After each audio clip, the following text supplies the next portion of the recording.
on. Kick on, record. Come on. It's saying recording will start soon. Come on. Come on. Hit me. Come on. Oh, my God. Come on. Are you kidding me with this right now? Oh, there we go. Okay. Ladies and gentlemen, welcome to another resounding episode of ITC Sportsball with, of course, your man, Jerome, who is paying off his bet. Like I said, I'm a clown. I'm a man of my word. I did what I had to do. And, of course, we've got the number one hot take giver around here. We've got our guy, that man. You know, it's your boy Mace. You know, we got Rengoku here with the hottest of takes. Mm-hmm. And then, of course, sitting here with that arrogant smile on his face because he's so happy that he won this bet against me and got me looking like this today. We have our number one troll around here. He is that guy. He is that dude. He is that man, Darrell. The champ is here. Of predictions for USC.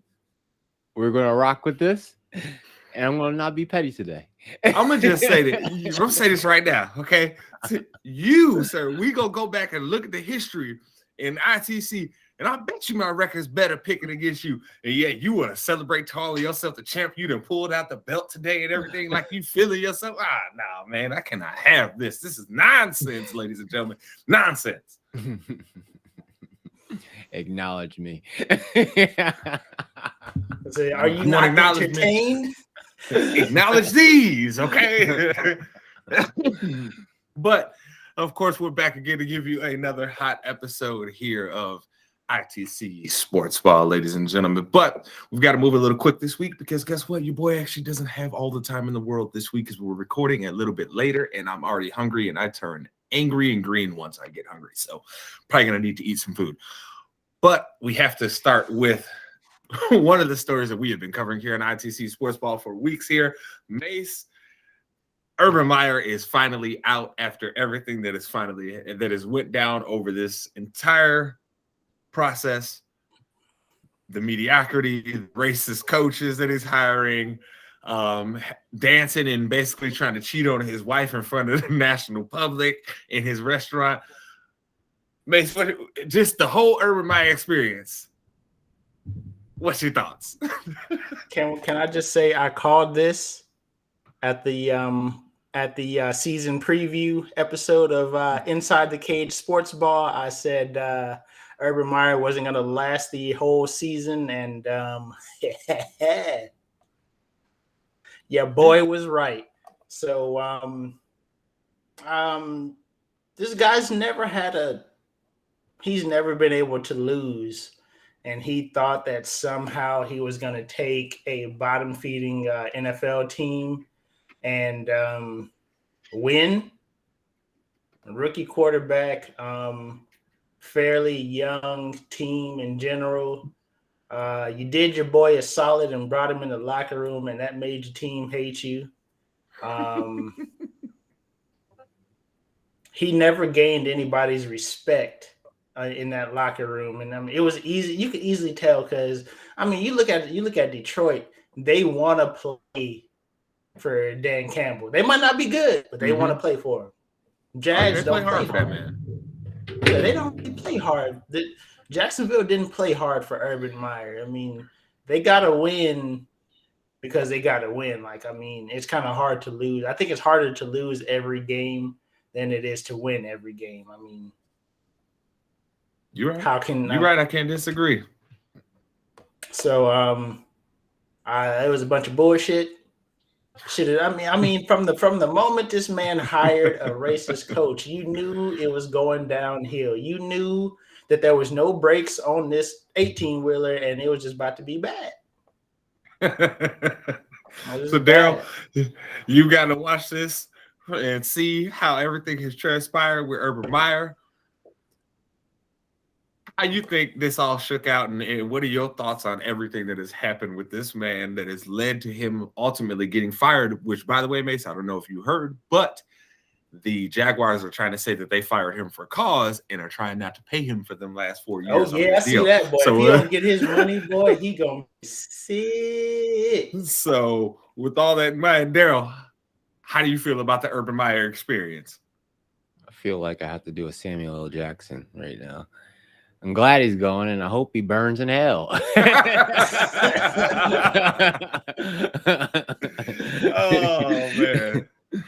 Oh man. But seriously though, like, yeah, good riddance. Like, we don't need toxic, we don't need dumb people and their freaking biases. Like, keep that to yourself.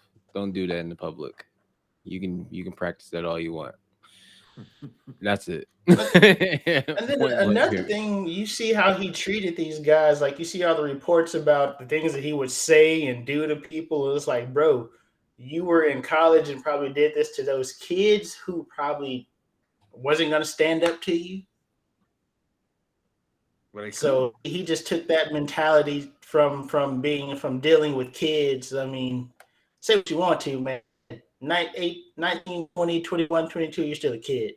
So, 100%. These kids, he was treating kids like this and thought that he could go in and treat grown men the same way. And honestly, I'm honestly surprised he came out of that situation unscathed, because he found the right person to kick. Apparently, like, he found the one player on the team who wasn't going to body slam him for kicking him.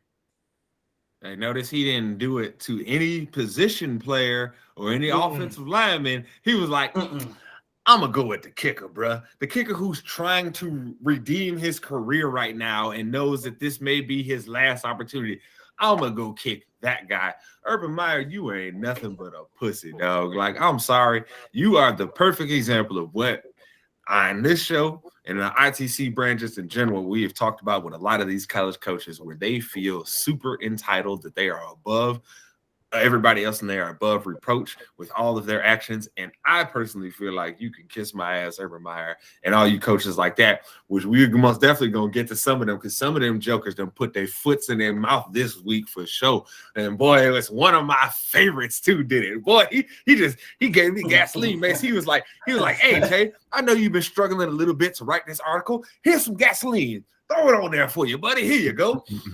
But Urban Meyer is a complete clown. Honestly, here's the crazy part. Some college is probably going to hire him at some point. Oh, yeah. But that's because they're desperate. And it's going to be some place that's like, this is the only way we're ever going to get good. And at the end of the day, we already know how this is going to end. It ended badly. The only place that hasn't ended badly for him is Utah, right? He left Utah and they remanded him finally there. He didn't end up with giving them a whole bunch of sanctions or anything like that.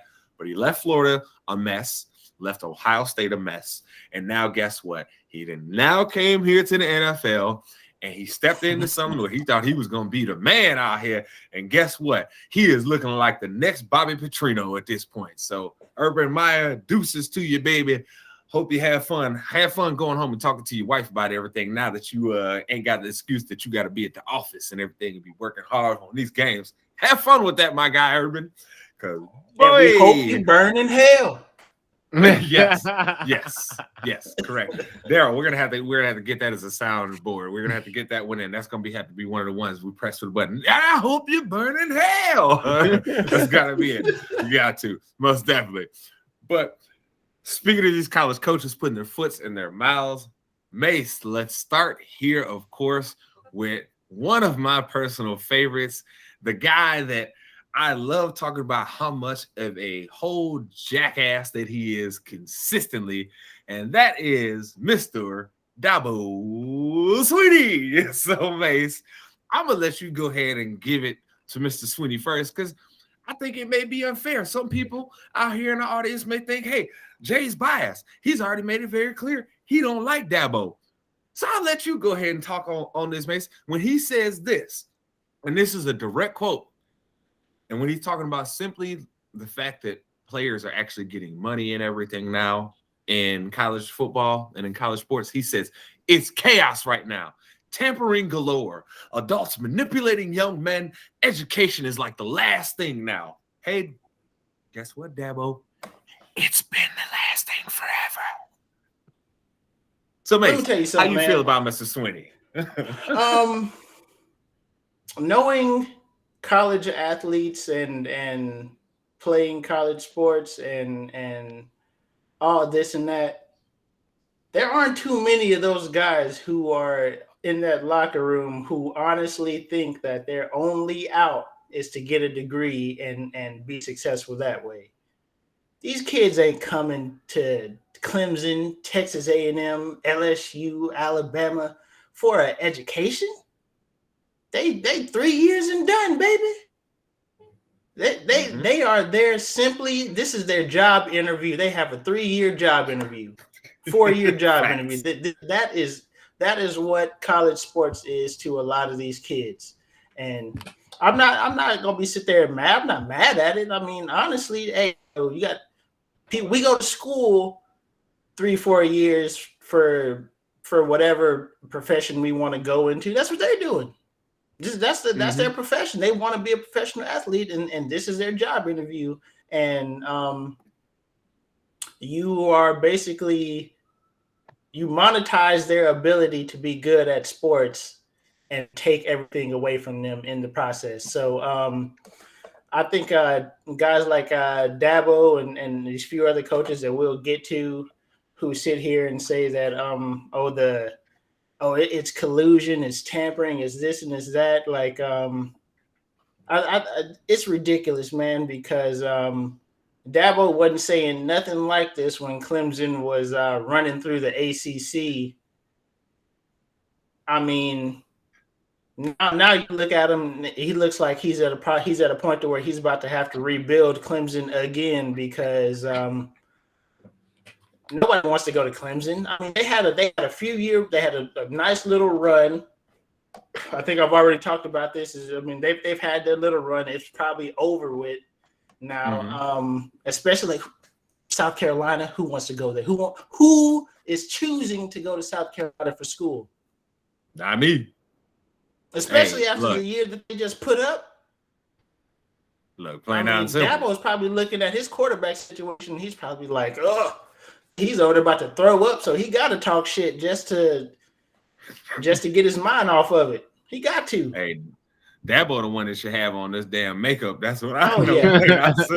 Because Dabo should be looking like this. You trying to tell me that all these high level athletes were just choosing Clemson because they thought it was a great program and they could graduate and go out and be everything else under the sun plus an NFL player? Come on, man. Oh no.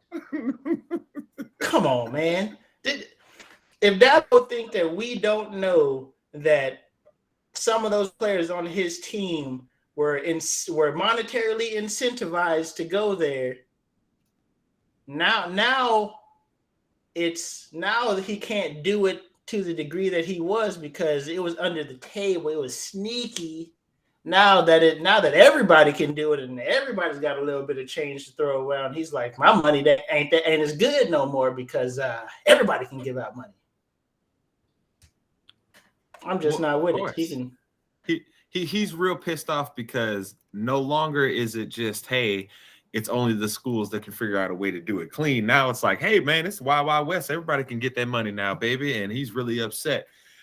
Now, I know Dabo, I know we kill him on here a lot, Mace, but we'd be remiss if we didn't also talk about Mike Leach out here putting his foot way in his mouth here. And for our fans out here that don't know what was said here, let me read these direct quotes to you, okay?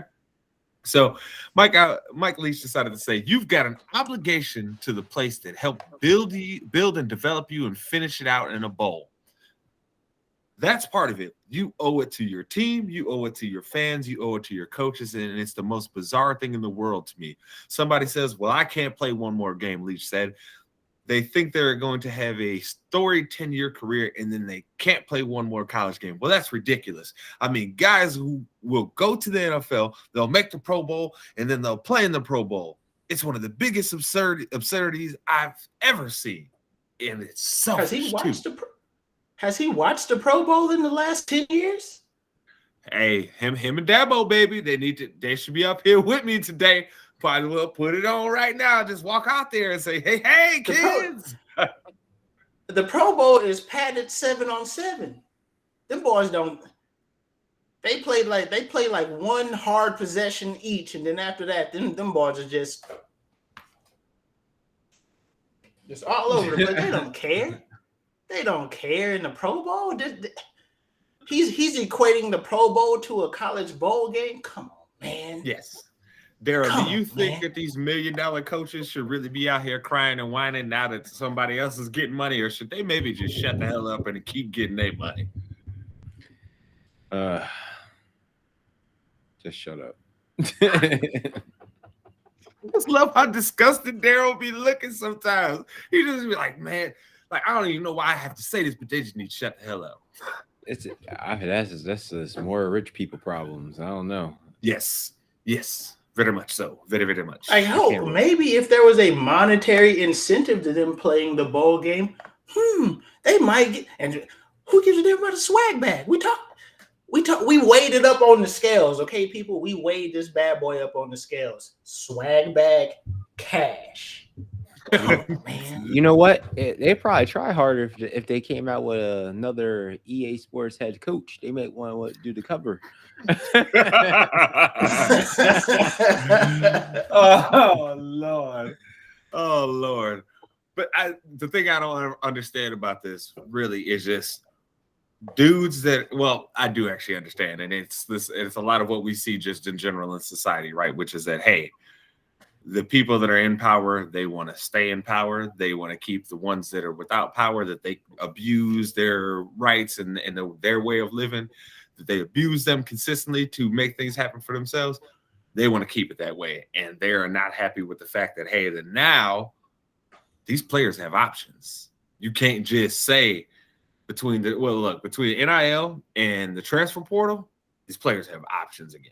Okay, plain out and simple. And if you want to just piss one off, he's going to say, well, hey, I'm going to hop myself into this transfer portal and we're going to make it happen, baby. Because guess what? This is the thing that me and Mace keep telling y'all. There's a whole lot of college football boosters out there with a whole lot of want to of spending that money. And they are just waiting on people to be slipping so they can say, oh, they treat you good over there, baby. Look at how many quarterbacks have entered the transfer portal already. You got Rattler from Oklahoma. You got Quentin Ewers, hadn't even played it down yet. He said he out of Ohio State. Hey, you remember when our boy Devin tried to tell us he was looking forward to Spencer Rattler? We tried to tell him, boy, Devin, you my boy. I love you, Devin, my dog. I told your ass you was drunk. I told you. Yeah. Quentin Ewers goes to UT, and Casey Thompson says, bro, I'm out the door. You ain't gonna bring nobody in. I mean, like, why has that not been a thing? Like, why do you have to sit there and watch somebody take your job or somebody come in and he is promised a job just because of who he is and who the coaches want him to be and things like that? Like, why do I have to sit behind that? There's hundreds of colleges out there with football programs who I could probably be a better quarterback option than they have. I don't have to sit behind somebody. Well, according to Dabo and Mike Leach, you should be sitting behind them and wait your turn, sir. It should be just like the movie Rudy. You should wait to get your 7 seconds on the field and the crowd chants, Rudy, Rudy. Damn that. I want 20. Hey, I want 27 seconds, my boy. I want 70 seconds. I want it all, man. That is completely ridiculous. That is completely ridiculous to sit here and have these guys sit behind 2 years, 3 for what? Like, I understand that's how things have been done. I don't care how things have been done. If a guy wants to leave because he ain't touching the field unless the dude in front of him get hurt, let him leave. For what? You don't think he's good enough to be the starter? What you crying about him leaving for? Mm-hmm. He ain't good enough to get on the field. Why you worried about it, baby? You should be coaching up the guys that want to stay there and that you think you can get them on the field. Then let that man go and let him go shine. Play. Look, if Nick Saban gave Jalen Hurts no problems about where he can go, and none of y'all got any grounds to cry about anything at all. I mean, Darrell, think about this, dude. Nick Saban, the GOAT, He don't care. Look, you can transfer out of Alabama. He don't give a shit where you go. The rest of these dudes is out here. Oh, man, this bowl game is making me more money. Them boys Shit. is out they mind. I'll be fine being a bench warmer. Trust me, I'll get paid. Shit, less CTE for me. Hey, look. And on top of that, baby, look, you trying to pay me to just be in the uniform and be out here. Hey, you got this car dealership or something. Hey, what's happening, dog? I got you. I'm with it. Let's do it. Give me that check, baby. Let me maximize my value, because this is one of the biggest things that we've talked about, and where we're almost to the point that it should be, where it's real equality, where the schools actually have to pay the players too. But we getting there. But this is a step in the right direction, because now at least these people that have a chance to make revenue off of their name and likeness, they can actually do that. So we moved in the right direction. But hey, I know we haven't came far enough, because we still out here dealing with these Mike Leach and Dabo Sweeney out here crying to the world. And Gene Gisek. We ain't gonna forget about you, Gene Gisek. Oh yeah. Oh goodness gracious. Oh my. All right. So Gene Gisek, for those that don't know, is a coach that had maybe middling success at best. Mace is how we can fairly describe what Gisek was. Maybe middling, mediocre. A few good moments. I mean, look, he was 38. So I mean, I don't know how he feels like he needs to talk, but yeah. Mace, go ahead and give your boy Gene Gisek that business.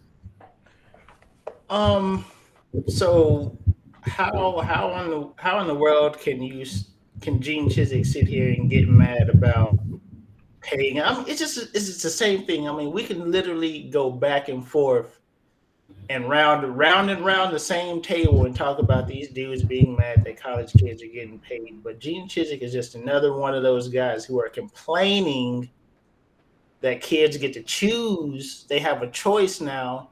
They don't just take whatever the first under the table deal that they can get now. They can actually choose where they want to go. They can transfer where they want to go. I mean, Gene Gisek, Dabo Sweeney, Mike Leach, blah, blah, blah, blase, blah. Why are y'all not mad at Brian Kelly for leaving his team? Why y'all not mad at Lincoln Riley for leaving his team? Why are y'all just so upset at players choosing, but when a coach does it, hey, bro, hey, congrats, hey, one of my compatriots got that check. Like, you know what I'm saying? I mean, that's basically what it comes down to. It's like, hey, bro, I ain't gonna say nothing about somebody in my position getting a check, but if you're underneath me, hey, you gotta chill out. You gotta stay broke. Pretty much, yeah, pretty much. I mean, and that's the Lincoln Riley literally left. Lincoln Riley literally left the week after the season was over with. He was like, I'm out.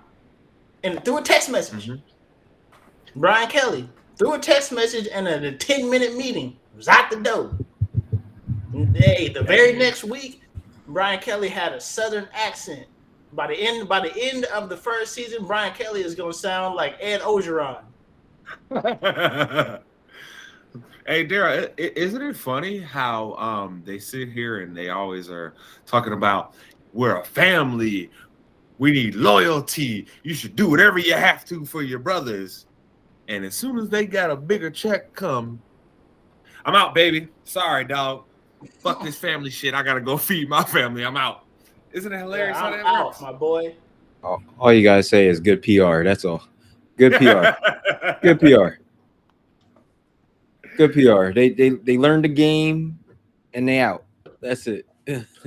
Yep. Pretty much. Just imagine them having bad PR. Imagine how that'll look. Just imagine. While we in this college realm here, because I know we gotta go real quick. Let me just shout out Coach Prime out there, baby. Well, yeah, that's what we was gonna. That's actually what I was gonna hit to next. I was gonna say, Mace, did you notice how right after they pulled that off for those that don't know, Deion Sanders is the coach at Jackson State, and he managed to get the number 1 and number 2 overall recruit. And I believe he got 4 players in the top 300 as far as recruits go for Jackson State. Which he got his son. He got his son last year, which he was a freshman this year, and he's gotten 3 this year, including the number 1 player at his position and number 2 overall in the ESPN 300. So he's pulling some big names from some big schools, and people are upset. Well, the funny part is that I wanted to see if you fellas saw this. All right, so did y'all see how quickly that Florida state legislators have now tried to put a law on play to make it easier for these coaches there in Florida to give that NIL money? Yes, it's quite hilarious how quickly they introduced the bill literal hours after the early signing period was over, and Florida State lost Travis Hunter. Is the guy that we're talking about. He's the number 2 overall prospect in the 2022 class, I guess. And literal hours after this kid says, I don't want to go to Florida State anymore. I'm going to go to Jackson State and learn from the best player to ever play my position. I want to learn from that guy. He's got NFL coaches on his staff. He's got tons of real world experience that I can learn from. He looks like me, which I don't think people really understand how big of a deal that is. Like, I'm gonna put it to you straight like this, man. If black kids had a choice, they would play with black coaches. It's people don't. I mean, Look, people don't. If you don't understand it, go look at what he does with his team after every game, win or lose. Look at what they call the theme song. He is building a culture there of saying, we building a brothership. You have a chance to build something special that is your own here. And there's going to be a lot of detractors. I mean, look, Mace, I was skeptical on this whole Prime situation from jump, right? Because I didn't know if he was trying to use this as a platform to then get him to somewhere like Florida State, right? Which, hey, he may still end up doing that. But at this point, I have to judge him based off of what he's done since he's been there. And it's nothing but up for what he's been doing. Look, whether or not I disagree with Barstool, it is just, that's one thing. I don't rock with Barstool, but him being smart enough to partner with them, knowing how much of a presence that they have online in the sports media culture, I can't knock him. I just personally can't get down with Barstool because they got way too much racism over there for me. And I mean, look, I know that may be crazy to say in a world where we remind you over and over that we live in this racist ass country, but yeah, their racism is a very, very special brand of racism that I can't really mess with, bro. And on top of that, not only do they not really like most minorities, they're pretty terrible to women too. So I can't really rock with Barstool. But as far as using them as a media partner and something to help build up your brand, brilliant. Absolutely brilliant on his part there. So I can't knock him. If anything, he's teaching those kids that at some point in life you're going to have to play nice with someone who doesn't have your best interest in mind. You just have to keep a short leash on them to make sure that they don't step out of line, and you understand where they are on that line at all times. So I mean, it's just another teaching tool, and honestly, bro, I can honestly see Deion staying at a Jackson State just because wherever he goes, the camera's going to be there. He doesn't need a Florida State. He doesn't need an Alabama. He doesn't need a UT. He doesn't need a Notre Dame or any of that stuff to sit here and validate him for anything that he does. Like, this could be a common theme where he takes a few guys from these top schools. I mean, why would you, as a kid coming out of college and you have all these programs to choose from, why would you not choose the one with the guy who's done your job better than anybody else? It's really just that simple. Like, yeah, guys are gonna still choose Alabama to start. Guys are still gonna choose LSU, Florida State. They're still gonna go there. It's not like this is some mass migration of talent into HBCUs, but he's gonna get a few, and it's gonna piss some people off every year. He's gonna get some though. They could be pissed. He got pulled, 100% pulled. He got a name. He got the resume. He can do whatever he wants. He worked. Not only that, bro. He is surrounding that locker room with coaches who have coached in the NFL or played in the NFL or both, or who have general real world experience that can teach these kids something more than just football, and teach them more than just be good on the field and everything else to go right. Like, he is teaching he's preparing them for more than just football. And a few of them will sneak into the NFL just like they do any place else. I mean, if we're honestly just going to sit here and talk about it, HBCUs have put way more guys into the NFL than the likes of a Clemson or a Texas A&M or other large schools, man. I mean, well, HBCUs have some of like the greatest players of all time. Of all time. Jerry Rice went to HBCU, for those that don't understand this. Yes. Jerry Rice, Shannon Sharp, Steve McNair. But I have to say that probably was the biggest upset of the week that we saw here. But there was also another one that we have to give Darrell his credit for, and that was him calling the fact that there was going to be a new reigning, defending women's bantamweight champion of the world, Miss Juliana Pena. Now, Mace, let me tell you, I was pissed off because now I look like this now, right? As soon as I saw this, I was like, God, why me? Why this fight? I should have, you know what I should have done? I should have had him do this on the Dustin Poirier encounter fight. That's when I should have done it, because he'd have been screwed down. But he got this one right, so I have to give him his credit. It was a hell of a performance by Pena.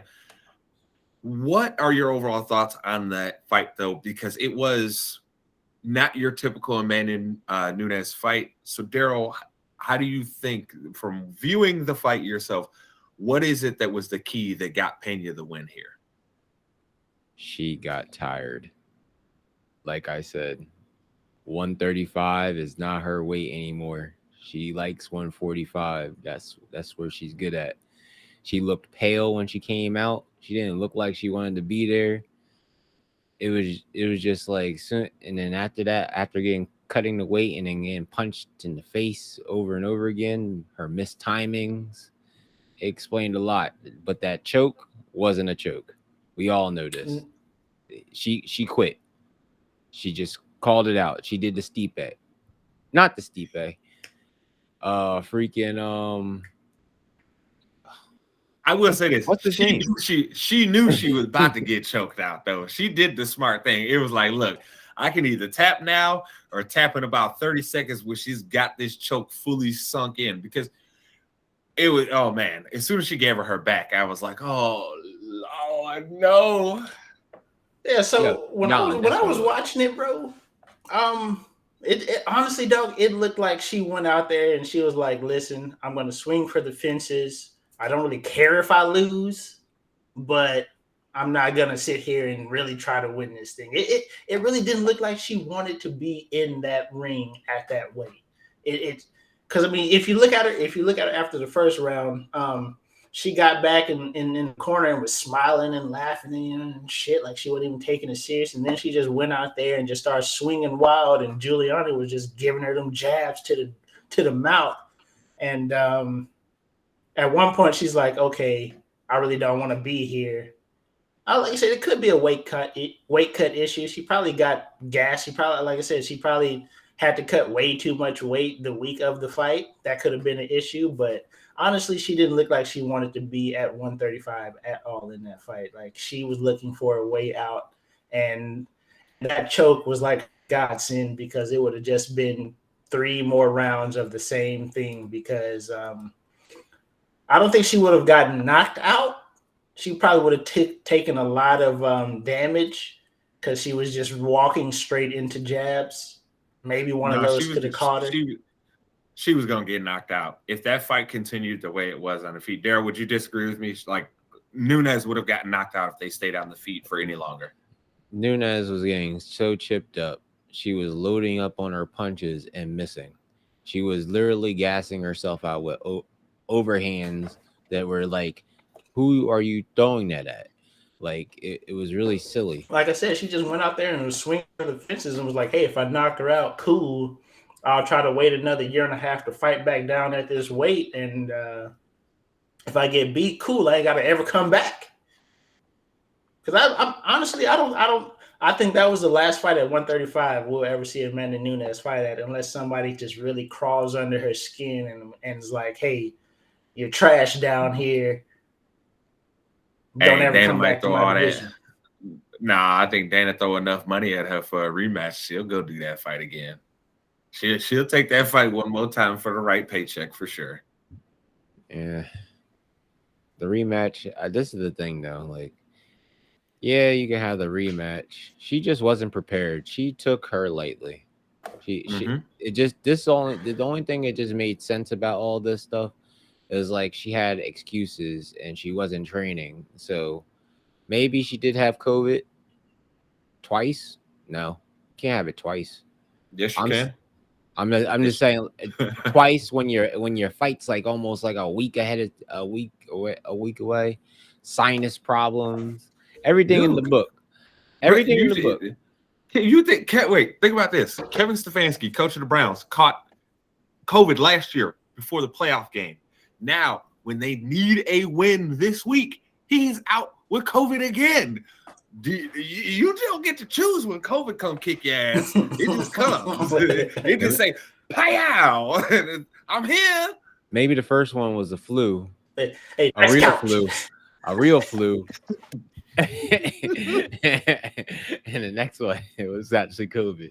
But that COVID is like the Kool-Aid man. He come in, oh yeah, just bust through your whole wall and everything, and be like, oh shit, my bad. Yeah, bro. Yeah, but Amanda got history for just pulling out on fights though, so it's not even like there was excuses. I think she couldn't find an excuse to pull out of this fight, so she was just like, I'm just gonna swing for the fences. Either I knock her out or she wins the fight. There's no other way around it. Amanda Mason Darrell said that shit. I knew. I may have the fucking clown makeup on today, but I ain't gonna say nothing like that. These boys crazy, dog. Y'all crazy.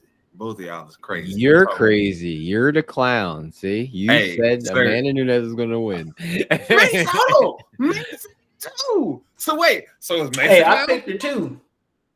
But the only difference is he didn't bet his face on the line. Hey, that's because I got big huevos, baby. That's why. I got massive grande huevos. That's why. And them shits got fried too, just the same way Amanda did. You shut the hell up. No, I had to ask you. But Darrell, while we were talking about this card, I have to ask. With Cody Garbrandt getting knocked out in the first round, is it over for him now? Is the UFC days of him being a high-level fighter, are those days done? Because, I mean, I'll be honest with you. I hope I say his name right. Kai Kara-France beat the brakes off that man. Well, I thought about this, actually. After listening to Chael and his reasoning, and then after that, I'm, like, listening to, like, the whole thing. Like, Kai Kara-France, he can be a contender for whatever for flyweight. Like, you're gonna get he's gonna eventually get beat. We know we were either gonna see no love or no chin. The thing about that is that punch was not intended to hit him, but it hit him. If you actually look at that punch was not supposed to even land. That was just like caught me in the chin. Don't know where I'm at. So type of stuff. But it was his first fight at flyweight. No, he's not done. He just needs to take a break, like a real long break, like a Donald Cerrone break, and like figure out what he wants to actually do. Because a lot of things is going on in his life. This is not only the cage, he got his son and everything else. Like he got a lot of things. He gotta just have to have a focus. He can't just be like shit talking Sean O'Malley all day. He can't do that. But he just needs to figure out what he needs to do. He want to be a flyweight. You can't. You really aren't gonna willing to say he's done at this point. Come on, bro. Like he had to move weight classes because we can say that. We can say his weight class. We can say about. Now he's losing. Now he's getting knocked out, like getting handily knocked out at that. Well, TJ Dillashaw went down the flyweight and got knocked out with the freaking with the juice. But Dillashaw was always a more technical fighter than Garbrandt. Garbrandt has always depended on his knockouts. Always. That's the thing. You have to worry about your tools. You got to have more than just your stand-up because once you're... But you don't. Not... Are we going to say that Cody is a great groundwork Hell guy? No. Hell no. So he only has one tool. That's how we're going to just say. We're just going to have one tool. Like how Dustin was. He had one tool. One tool and one tool only. He was supposed to sit down, sacrifice himself as a lamb, knowing he was going to get choked out again by another person that is almost like Khabib. That was the worst matchup I ever seen in my life. And everybody was screaming, Dustin's going to win. Yeah, he knocked out Conor McGregor. I saw that fight in the second round whenever he had to hold on for dear life in full guard. I was like, listen, everybody I was watching the fight with, I was like, listen, when Dustin Poirier stand up, his legs gonna be wobbly and it's gonna be over with. Got up, my man was shaded, that boy was earthquaking out there because he had to hold on for dear life for like 4 minutes straight. Mm-hmm. So I knew, hey, I was like, third round, this man is done for. He's gassed. He has no more power because his legs are done for. And yeah. At that point, he just bullied him and jumped on his back and choked him out. Once Charles made it out the first round, I was like, he's about to handily whoop his ass. Which he almost didn't, if we're being honest. Boy, that first round, I was like, oh, Lord. I was like, Charles, is you trying to lose? Well, we're going to always have that. Hey, man. Shit. Charles M.O. is going to be like, you could punch me in the face, but I'm still going to be walking forward. Okay. Got you. I mean, look, that's one thing I've liked about Charles Oliveira, but it's the primary thing that had prevented me from thinking that he was going to become the champion until he started refining his striking game more, right? Was because he has this nature of just always, I'm coming forward at you. And it's like, man, bro, you mess around getting knocked out, like doing that stuff.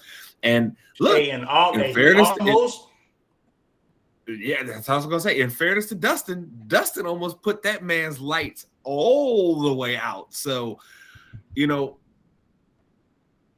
Oliveira, I think, has most definitely asserted his dominance, but I have to say Poirier has again proven that he is gonna be a tough out for quite a lot of guys, and it's simply just because he is somebody that's gonna keep coming forward too.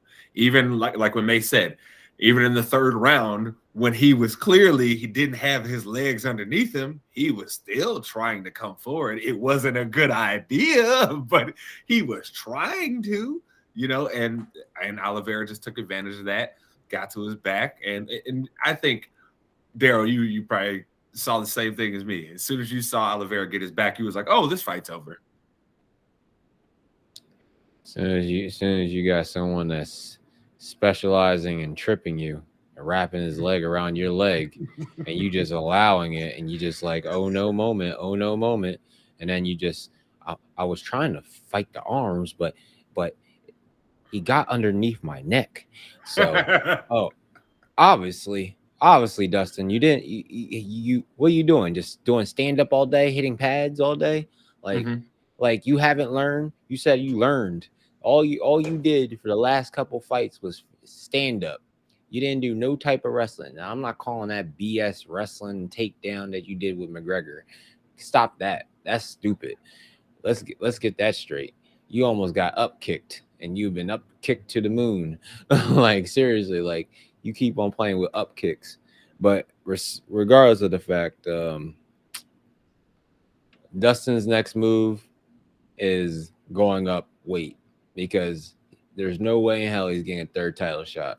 He ain't Conor McGregor. I'm sorry. Conor McGregor can get all the title shots he wants because he's the company. Oh God, here we go with the But Conor fan. whoa. Here I'm we not. go. I'm not. Go Conor ahead, look. Go fanboy. ahead. Go ahead and I'm open not- up your door real quick. Get the white makeup out and do your face up real quick. If you're gonna do all of this now, you might as well just do your face up now.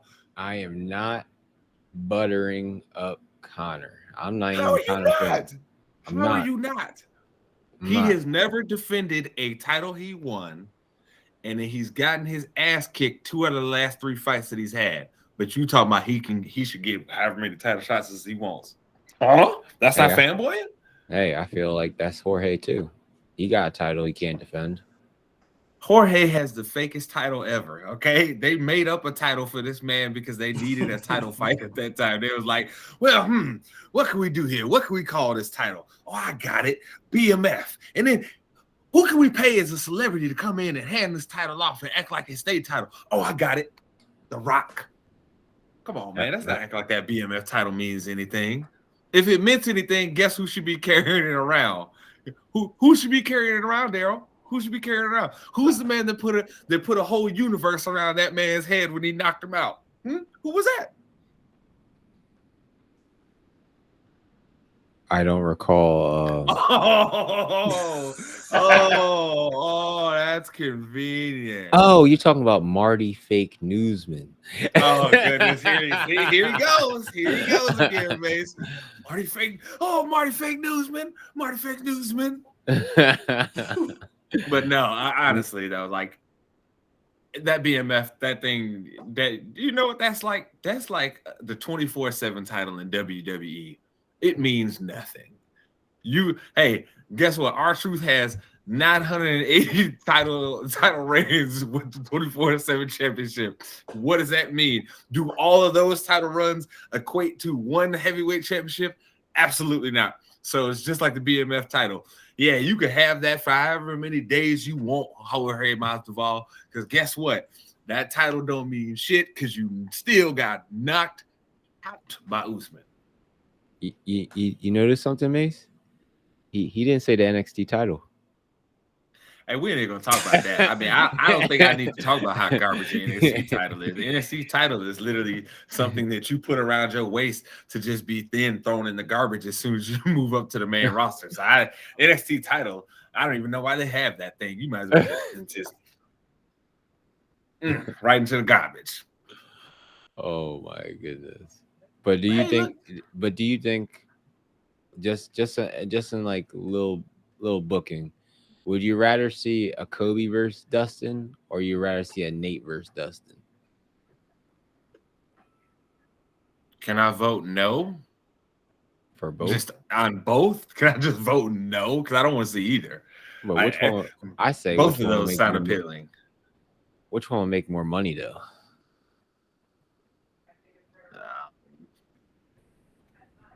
I don't know. Probably anything with Conor McGregor will make you more money.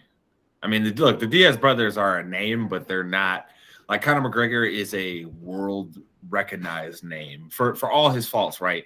His brand of Conor McGregor, the fighter, is world recognized. The Diaz brothers, they're recognized in the United States, Canada, maybe England.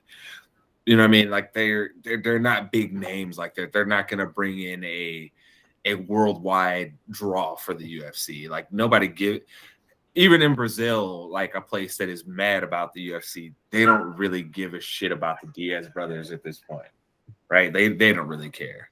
So, yeah, I think anything McGregor is always going to sell more.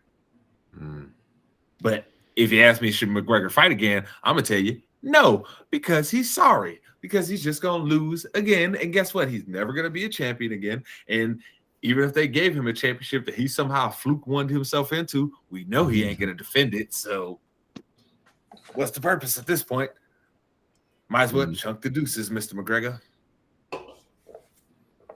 Good old McGregor. Darrell's guy, boy. Hey, you don't want to admit it, but you be fanboying over McGregor, dog. Don't nobody ride for him that hard unless you fanboying. Man, I'm not worried about McGregor.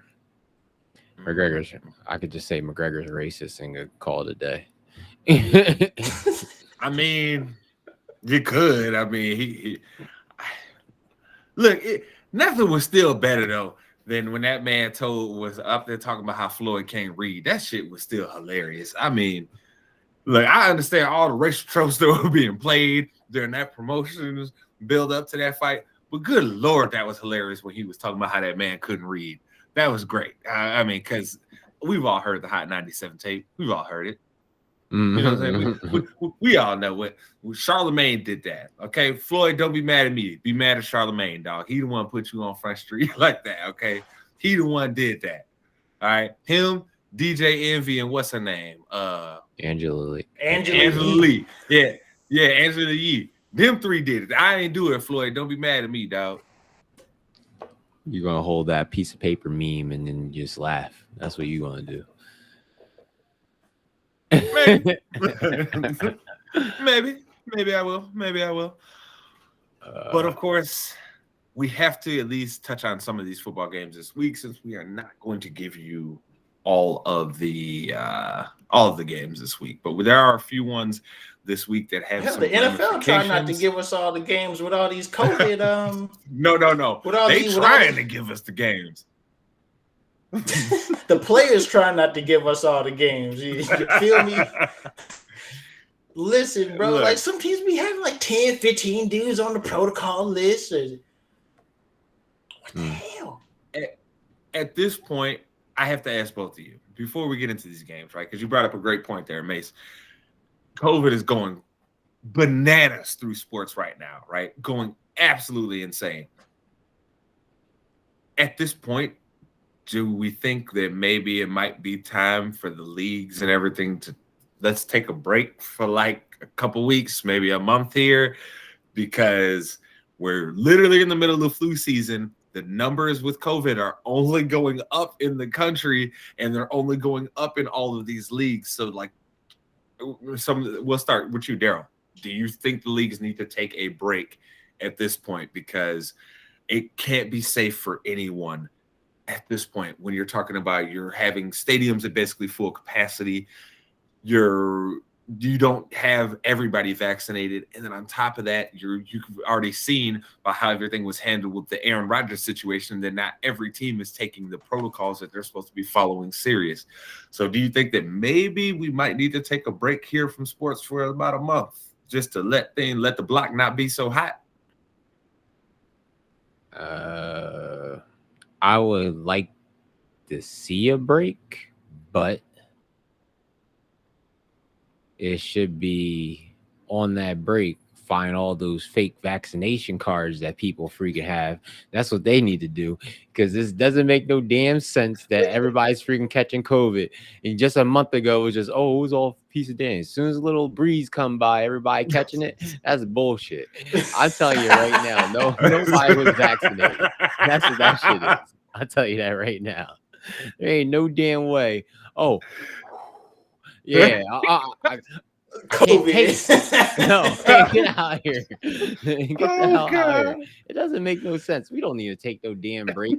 I tell you this, play with the handicap. Just like if you feeling that, if we're feeling that way, you can have everybody in them stands, make sure to get temperature checked, make sure everything is good, or you want to put a plastic dome over the little field, you can do that too.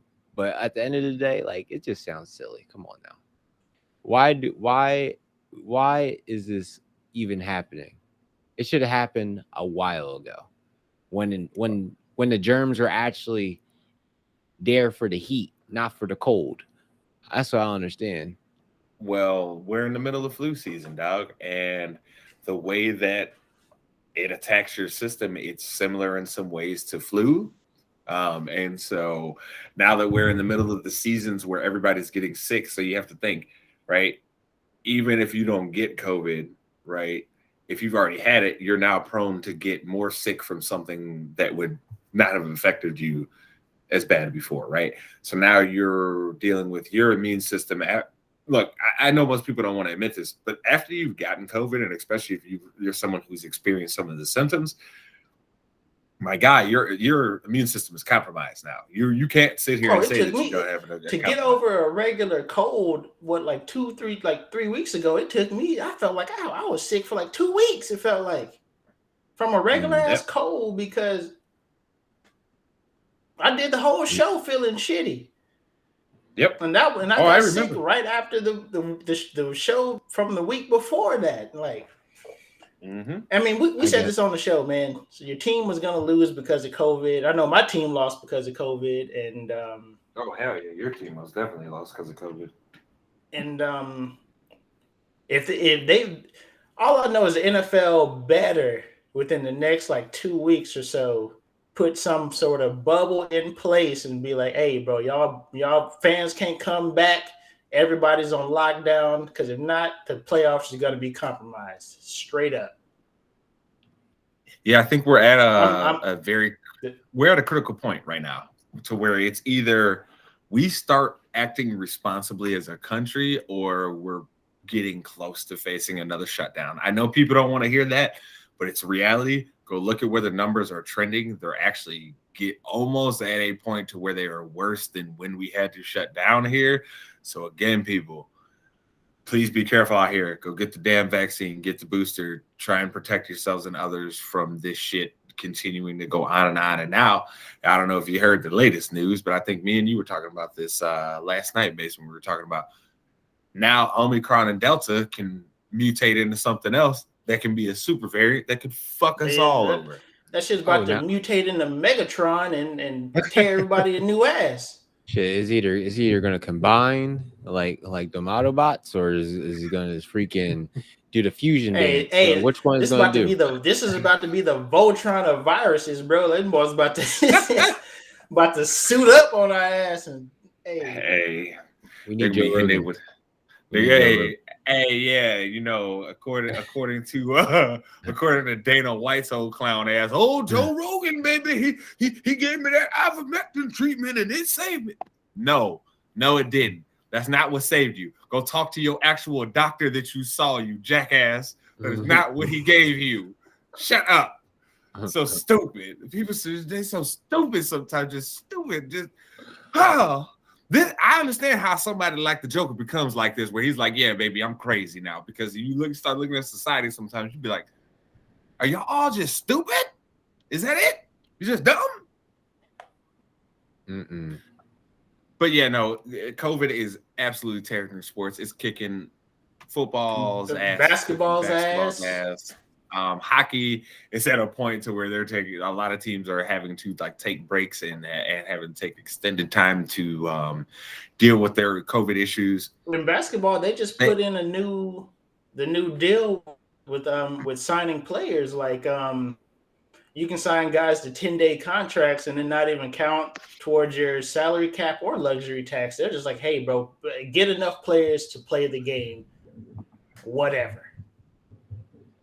Well, because at the end of the day, they got to get to that number. And I think the number is like 71 or 72 games or something like that for their TV contracts. They got to get to that number.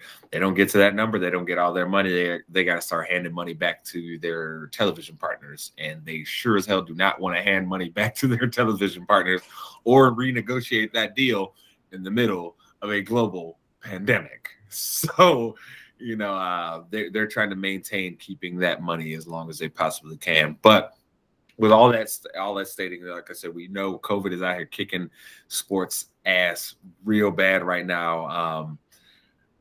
we have a few games this week that are most definitely going to be affected. And one of the ones I really want to touch on is that Browns and Raiders game because of the absurdity of what we're seeing right now out of this.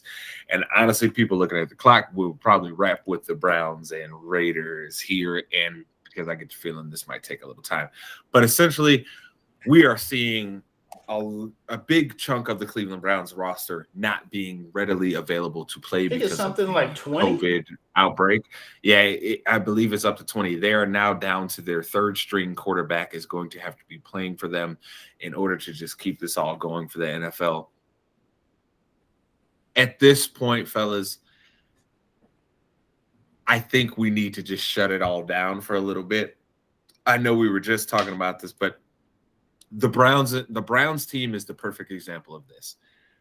They, from everything that's been reported, their team has a pretty high vaccination rate. But you're looking at their team is now having one of the biggest outbreaks that's happened so far in this league. You're talking about over 20 players plus their head coach being out. Mace, here in Chicago, dude, we don't even know who on the coaching staff of the coordinators is going to be available. Special teams coordinator, offensive coordinator, defensive coordinator, all in the protocol. All of them. All of them have COVID. So it's like at this point, we don't even know who the hell is going to be calling plays and coaching for us, come Monday night here. All of this happening in the league, we're putting a lot of people's futures really at risk here. Do you think the NFL is making the right decision by still going through with playing, especially the game like the Browns and the Raiders? Do you think that it makes any logical sense at all? No. If they honestly cared about the product that they were putting on the field instead of the TV numbers, they'd probably just, hey, bro, we're taking 2 weeks off of everybody's schedule. We're gonna get the teams up. We're gonna put some new protocols in place and come back and get everybody right for playoffs. Because, I mean, at the end of the day, you want the best product in the playoffs. And the way things are shaping up, if somebody's team is going to lose because somebody was out for COVID. I mean, look at Dallas. They lost Amari Cooper for 2 games, and their offense looked terrible. Terrible. Woo! Woo! So, okay, let's just say Dallas ends up being second, third seed, whatever case may be, wherever they end up placing, and they end up having to play a Rams or a whoever in the playoffs. If Dak ain't there, if Amari ain't there, if somebody else, if Zach Martin ain't there, Tyron Smith, somebody like that, they are getting rolled in the playoffs. You look at all these teams, bro, like there are a few players on each team that if they aren't there, it is going to go south. Every team has those few key players that is just going to go south. And it's going to – I don't want it to happen to any team in the playoffs. We knew it was going to happen in the regular season. Teams were going to lose because of COVID. I mean, we sat there and said it. Teams are going to lose because some – out with COVID, and you see there's been no talks of forfeiting games because of COVID. They ain't gonna let that happen. Not this late in the season. Maybe week 1 they probably would have got away with it, but this late when teams are trying for playoff positions and stuff like that. And like I said, they're moving games and having third string quarterbacks come in off the couch to play. That still don't make no sense. So no, like I said, at this point, I just don't. I don't know what makes the NFL say we have to continue on with this. It's just stupid. It's stupid the way we're going about it. Look, man, we stopped before on 9/11, right? Because it was a national thing. We knew what was going on. Well, this is a national emergency that we have right now. We have a freaking pandemic going on that is not getting any better. That, as a matter of fact, if we're being honest, it's just getting worse at this point because we're seeing people still not doing enough of the right things. Like me and Mace, we both went and saw Spider-Man earlier today, but we both talked about this. Neither of us felt that great about having to sit in a room with that many people, but we know pragmatically, because we both use the internet, we use social media, the movie will get ruined for us if we don't go see it now. So we went to see the movie. But at the end of the day, we know not everybody in there was handling business the way that they're supposed to. So if we know that from all these people just going to see a movie, we know that not everybody in the NFL is handling business the way they're supposed to. And something has to be done at this point because, man, things are only getting worse. And I hate to end us on such a sour note like that, but yeah, we got to get ourselves out of the door. My food is about to be here sooner, and I know my man Darrell's food is here. He has been patiently waiting to go eat it. I can see it on y'all that's watching this on YouTube. You see Darrell. He looked like he's wasting away. Like, I need my food. I'm wasting away. I'm dying. Oh, I'm dying. But y'all, let's do it. So listen to this podcast here. Darrell looks like, yes, nigga, hurry up, shut up. Finish this, wrap this show up so I can go eat my food. But with that in mind, wrap it up. With that in mind, yes, he hit the wrap it up box for me, ladies and gentlemen. It is already playing. I see it going in the background there. So with that in mind, ladies and gentlemen, Mace, tell the people where they can find you on social media everywhere. Go ahead and drop me a follow. Twitter at funky_stuff09. Instagram at Nindime Summer, or hit your boy at twitch.tv/swaggymace, man. Hit me up. Darrell, where can the people find you? Twitter, Instagram, Alvarez Effect. Twitch, X Suicide Kills X. Hey, y'all that's watching this on YouTube. You seen how he was closing his eyes? He was, I just want to go eat. I just really wish this nigga would hurry up. But you guys know where you can find me. It's at JSpandaman everywhere. It's either JSpandaman or you'll see JSpandaman23. I believe that's just on Twitch, though. But yes, make sure to follow us. Make sure you go to the Inside the Cage oh my goodness, I'm going too fast. Inside the Cage Facebook page, and make sure you follow that. Make sure you follow the Inside the Cage Instagram page and the YouTube channel. Just type in Inside the Cage and you will see our logo all the time. But for JSpandaman, you'll see my pretty face. And I'm not talking about this with the clown makeup on. I might change it though for like a week just to have this, just to have a good time and see what the hell happens. Because I know people are gonna lose their mind. But with that in mind, ladies and gentlemen, that is another resounding episode of your favorite weekend sports show, ITC Sportsball. That one actually works. That works. That was the best one we've had. Right, last week was the best one we had. That one was hot. All right, so gentlemen, very good work as always. Y'all balled out.